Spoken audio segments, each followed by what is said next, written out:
Hello all welcome to the masters education YouTube channel. నేను మీ సత్య. So ఈ వీడియోలో మనం వచ్చేసి సిపి గెట్ ఆన్లైన్ రిజిస్ట్రేషన్ ప్రాసెస్లో కానీ అండ్ అదేవిధంగా సర్టిఫికేట్ వెరిఫికేషన్ ప్రాసెస్లో కానీ సో మనం పేమెంట్ చేస్తున్నప్పుడు పేమెంట్ డిడక్ట్ అయినట్లయితే ఆ పేమెంట్ని ఏ విధంగా రికవరీ చేసుకోవాలి, సో దానికి సంబంధించి మనం ఎవరిని కాంటాక్ట్ కావాల్సి ఉంటుంది అనే డీటెయిల్ ఇన్ఫర్మేషన్ అయితే తెలుసుకుందాం. ఇది వచ్చేసి మనకు అఫీషియల్ వెబ్సైట్ లింక్ అయితే నేను డిస్క్రిప్షన్లో ఇచ్చేస్తాను. వన్స్ మీరు లింక్ ఓపెన్ చేసినట్టయితే మన యొక్క మొబైల్ స్క్రీన్ కానీ సిస్టమ్ స్క్రీన్ కానీ ఈ విధంగా అయితే డిస్ప్లే అవుతుంది. అండ్ దీన్ని మనం స్క్రోల్ చేసినట్టయితే ఇక్కడ హెల్ప్ లైన్ అంటూ ఒక కొత్త ట్యాబ్ అయితే చూడొచ్చు. అండ్ దీంట్లో మనకి ఈమెయిల్ సపోర్ట్ ఆప్షన్ అయితే ఉంటుంది. అండ్ ఈ ఆప్షన్ పైన క్లిక్ చేసి మనం ఆన్లైన్ రిజిస్ట్రేషన్ చేసుకున్నప్పుడు ఏ డీటెయిల్స్ అయితే ఇచ్చామో ఆ డీటెయిల్స్ ద్వారా అయితే లాగిన్ కావాల్సి ఉంటుంది. సో ప్రజెంట్ అయితే నేను ఈమెయిల్ సపోర్ట్ ఆప్షన్ పైన క్లిక్ చేస్తున్నాను. Wait for that. వన్స్ మనం ఈమెయిల్ సపోర్ట్ ఆప్షన్ పైన క్లిక్ చేయగానే నెక్స్ట్ ట్యాబ్ అయితే ఈ విధంగా ఓపెన్ అవుతుంది. అండ్ ఇక్కడ మన యొక్క CP get hall ticket number enter చేయాలి. అండ్ ఇక్కడ మనం రిజిస్ట్రేషన్ చేసుకున్నప్పుడు ఇచ్చిన పాస్వర్డ్ అనేది కన్ఫర్మ్ చేసుకొని లాగిన్ పైన క్లిక్ చేయాలి. ఇన్ కేస్ మీరు మీ పాస్వర్డ్ మర్చిపోయినట్లయితే సో మన యొక్క ఇన్స్టా ఐడి ద్వారా అయితే కాంటాక్ట్ అవ్వండి. మీ యొక్క పాస్వర్డ్ అయితే మేము రికవరీ చేసి ఇచ్చేస్తాం. సో ప్రజెంట్ అయితే నా యొక్క hall ticket number and password confirm చేసి లాగిన్ పైన క్లిక్ చేస్తున్నాను. Wait for that.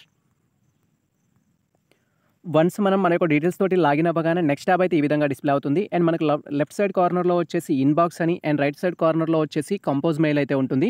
సో మనం ఇన్బాక్స్ పైన క్లిక్ చేసినట్టయితే మనకి ఇక్కడ నెక్స్ట్ కంపోజ్ మెయిల్ అని అండ్ సెంట్ మెయిల్ అని సైన్ అవుట్ అని డిఫరెంట్ ఆప్షన్స్ అయితే ఉంటాయి. సో ప్రజెంట్ మనం ఏంటి అంటే అమౌంట్ డిడక్ట్ అయింది కాబట్టి సిపి గెట్ కన్వీనర్ వాళ్ళకు మనం కంప్లీట్ కానీ రిక్వెస్ట్ కానీ చేసుకోవాల్సి ఉంటుంది.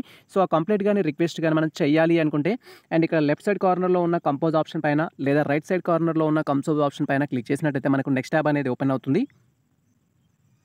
అండ్ వన్స్ మనం కంపోజ్ ఆప్షన్ పైన క్లిక్ చేయగానే నెక్స్ట్ ట్యాబ్లో ఈ విధంగా so hall ticket number, name of the candidate, mail ID, so ఈ డీటెయిల్స్ అయితే డిస్ప్లే అవుతాయి. అండ్ ఆ తర్వాత మనం ఇప్పుడు రిక్వెస్ట్ పెట్టుకోవడం కానీ అండ్ కంప్లీట్ చేయడం కానీ చేయాలి కాబట్టి సో అమౌంట్ డిడక్ట్ విషయంలో అయితే మనం కంప్లీట్ చేయాల్సి ఉంటుంది.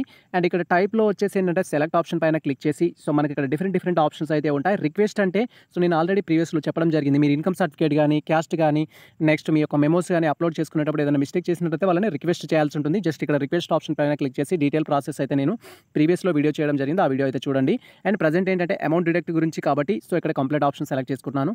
అండ్ కేటగిరీలో కూడా మనం మళ్ళీ కంప్లీట్ ఆప్షన్ అయితే సెలెక్ట్ చేసుకోవాలి. అండ్ సబ్ కేటగిరీలో కూడా మళ్ళీ కంప్లీట్ ఆప్షన్ అయితే సెలెక్ట్ చేసుకోవాలి. సో ఈ విధంగా 3 థింగ్స్ సెలెక్ట్ చేసుకొని మనం స్క్రోల్ చేసినట్టయితే నెక్స్ట్ సబ్జెక్టు మెసేజ్ అయితే టైప్ చేయాల్సి ఉంటుంది. సో ప్రజెంట్ అయితే నేను స్క్రోల్ చేస్తున్నాను. Wait for that. అండ్ ఇక్కడ మన యొక్క మెయిన్ సబ్జెక్ట్ అనేది అయితే ఎంటర్ చేయాలి. టెక్స్ట్ అయితే ఇచ్చేస్తాను డిస్క్రిప్షన్లో ఏ విధంగా టైప్ చేయాలనేది. ఆ విధంగా మీరు టైప్ చేసి అయితే రిక్వెస్ట్ చేసుకోవచ్చు.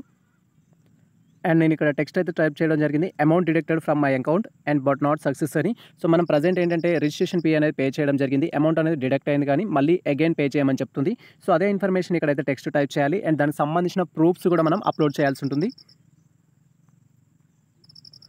వన్స్ మన సబ్జెక్ట్ అనేది కన్ఫర్మ్ చేసుకున్న తర్వాత మెసేజ్ అనేది టైప్ చేయాలి. సో నేను ఇక్కడ సింపుల్గా అయితే good morning sir, recently I upload for online registration. In this process amount was deducted from my bank account but so asking again to pay.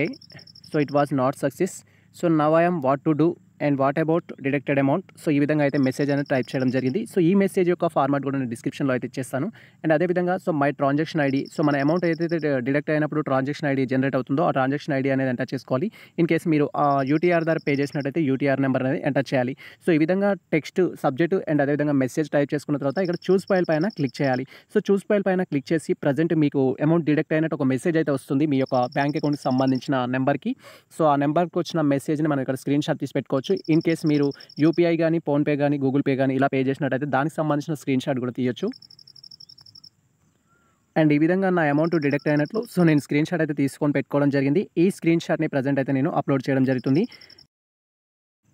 And present అయితే నేను నా పేమెంట్ డిడక్ట్ అయినట్లు ఒక స్క్రీన్ షాట్ అయితే తీసుకోవడం జరిగింది. And ఈ చూస్ file పైన క్లిక్ చేసి ఆ స్క్రీన్ షాట్ అయితే అప్డేట్ చేయడం జరిగింది. అండ్ ఇన్ కేస్ మీకు 2 టైమ్స్ కానీ 3 టైమ్స్ కానీ డిడక్ట్ అయినట్లయితే నెక్స్ట్ చూస్ ఫైల్ పైన క్లిక్ చేసి సెకండ్ టైం డిడక్ట్ అయింది అండ్ థర్డ్ చూస్ ఫైల్ పైన క్లిక్ చేసి థర్డ్ టైం డిడక్ట్ అయింది. సో ఈ విధంగా మీరు అప్లోడ్ అయితే చేయొచ్చు. అండ్ వన్స్ మనం అప్లోడ్ చేసి స్క్రోల్ చేసినట్టయితే దానికి సంబంధించిన ఇక్కడ స్క్రీన్ షాట్ అయితే మనకు డిస్ప్లే అవుతుంది. జస్ట్ ఇక్కడ ఆప్షన్ పైన క్లిక్ చేసి మనం ప్రివ్యూ అయితే చూడొచ్చు, ఇమేజ్ అనేది కరెక్ట్గా అప్లోడ్ చేసామా లేదా అనేది. అండ్ ఆ తర్వాత మనం సబ్మిట్ ఆప్షన్ పైన క్లిక్ చేయాలి. వన్స్ మనం సబ్మిట్ ఆప్షన్ పైన క్లిక్ చేయగానే సో ఈ విధంగా మనకు రైట్ సైడ్ కార్నర్లో మెయిల్ వాజ్ సక్సెస్ఫుల్లీ సెంట్ అని అయితే చూపిస్తుంది. సో దీని ద్వారా మీరు కన్ఫర్మ్ చేసుకోవాలి ప్రజెంట్ మీరు పెట్టిన మెయిల్ అనేది సక్సెస్ అయిందా కాలేదా అనేది. లేదా మీ యొక్క రిజిస్టర్ మెయిల్ వెరిఫై చేసుకున్నా కూడా అక్కడ అయితే కన్ఫర్మేషన్ మెసేజ్ అనేది వస్తుంది. అండ్ దాంట్లో సమ్ కోడ్ తోటి అయితే వస్తుంది. ఆ కోడ్ అనేది మీకు ఫ్యూచర్ రెఫరెన్స్ కోసం యూజ్ అవుతుంది. లేదా మనం డైరెక్ట్గా మెయిన్ ట్యాబ్కి వెళ్ళేసి కూడా వెరిఫై చేసుకోవచ్చు. వన్స్ మనం బ్యాక్ ఆప్షన్ పైన క్లిక్ చేస్తే మనకు మెయిన్ ట్యాబ్ అనేది ఓపెన్ అవుతుంది. సో ఇది వచ్చేసి మనకు రిక్వెస్ట్ మెయిల్ యొక్క మెయిన్ ట్యాబ్. అండ్ ఇక్కడ మనకు రైట్ సైడ్ కార్నర్లో 3 డాట్స్ అయితే ఉంటాయి. అండ్ దీనిపైన క్లిక్ చేస్తే నెక్స్ట్ మనకు సెంట్ అనే ఆప్షన్ అయితే ఉంటుంది. వన్స్ ఈ విధంగా మనం సెండ్ మెయిల్ ఆప్షన్ పైన క్లిక్ చేయగానే ఇప్పటివరకు మనం ఎన్ని మెయిల్స్ సిపి గేట్ కన్వీనర్ వాళ్ళకి సెండ్ చేయడం జరిగిందనేది డిస్ప్లే అవుతుంది. సో నేను టోటల్‌గా 2 మెయిల్స్ అయితే పెట్టడం జరిగింది. అమౌంట్ డిడక్ట్ సంబంధించి. సెకండ్ మెయిల్ వచ్చేసి రీసెంట్‌గా ఇప్పుడు మీకు ఎక్స్‌ప్లెయిన్ చేయడం కోసం అయితే పెట్టడం జరిగింది. అండ్ ఫస్ట్ మెయిల్ ఆల్రెడీ ప్రీవియస్‌లో పెట్టడం జరిగింది. సో ఫస్ట్ మెయిల్ అయితే నేను తర్వాత చూపిస్తాను. సెకండ్ మెయిల్ అనేది ఏ విధంగా ఉందనేది ప్రెజెంట్ చూద్దాం. Wait for that. సో అది చూడడం కోసం అయితే ఇక్కడ వ్యూ ఆప్షన్ పైన క్లిక్ చేయాలి. వన్స్ మనం వ్యూ ఆప్షన్ పైన క్లిక్ చేయగానే మనం ఏమేమి డీటెయిల్స్ అయితే ఫిల్ చేసామో ఆ డీటెయిల్స్ అన్ని డిస్ప్లే అవుతాయి. క్లియర్‌గా చూడొచ్చు. సో వన్స్ మనం మెయిల్ పెట్టినట్లయితే ఈ విధంగా అయితే ఉంటుంది. సిపి గేట్ కన్వీనర్ వాళ్ళు మన మెయిల్ అనేది ఓపెన్ చేయనట్లయితే జస్ట్ మనం పెట్టిన టెక్స్ట్ మాత్రమే డిస్ప్లే అవుతుంది. ఇన్ కేస్ వాళ్ళు ఓపెన్ చేసినట్లయితే మనకి ఇక్కడ ఏవైతే పిక్చర్స్ ఉన్నాయో ఆ పిక్చర్స్ కింది కాలంలో స్టేటస్ అని, రెస్పాండ్ అని అండ్ వాళ్ళ రిప్లైలు అయితే ఇవ్వడం జరుగుతుంది. నేను ఆల్రెడీ ఫస్ట్ పెట్టిన మెయిల్‌కి అయితే వాళ్ళు రిప్లై ఇవ్వడం జరిగింది. అది కూడా మీకు చూపిస్తాను. Wait for that. సో ఇదొచ్చేసి నేను ఫస్ట్ పెట్టిన మెయిల్. సో అమౌంట్ డిడక్ట్‌కి సంబంధించిన ఇన్ఫర్మేషన్ ఇవ్వడం జరిగింది. అండ్ ఇక్కడ వాళ్ళు టోటల్‌గా ఏంటంటే స్టేటస్‌లో రెస్పాండ్ అని అండ్ రిప్లైలో వచ్చేసి పే అగైన్ ప్రొసీడ్ అని అయితే ఇవ్వడం జరిగింది. సో అంటే ఇప్పుడు అమౌంట్ డిడక్ట్ అయినా కూడా మళ్ళీ పే చేయండి అండ్ ప్రొసీడ్ కాండి అని చెప్తున్నారు. అండ్ ఫస్ట్ డిడక్ట్ అయిన అమౌంట్ అయితే will be refunded within 1 week or 2 weeks అని అయితే చెప్తున్నారు. సో అంటే 1 వీక్‌లో గాని 2 వీక్స్‌లో గాని అమౌంట్ రావడానికి అయితే ఛాన్స్ ఉంటుందని చెప్తున్నారు. సో ఇన్ కేస్ మీకు కూడా అమౌంట్ డిడక్ట్ అయినట్లయితే ఈ విధంగా సిపి గేట్ కన్వీనర్ వాళ్ళకైతే మెయిల్ చేయండి. సో ఇది మనకు సంబంధించి అమౌంట్ విషయంలో ఎవరిని కాంటాక్ట్ అవ్వాలనే డీటెయిల్ ఇన్ఫర్మేషన్ అయితే. సో ఈ ఇన్ఫర్మేషన్ మీకు నచ్చినట్లయితే మన వీడియో లైక్ చేయండి. మన ఛానల్‌ని సబ్స్క్రైబ్ చేసుకోండి. ఇలాంటి లేటెస్ట్ అప్డేట్స్ కోసం మన ఛానల్‌ని ఫాలో అవుతుండండి. కుదిరితే మీ మిత్రులకు షేర్ చేయండి. All the best all.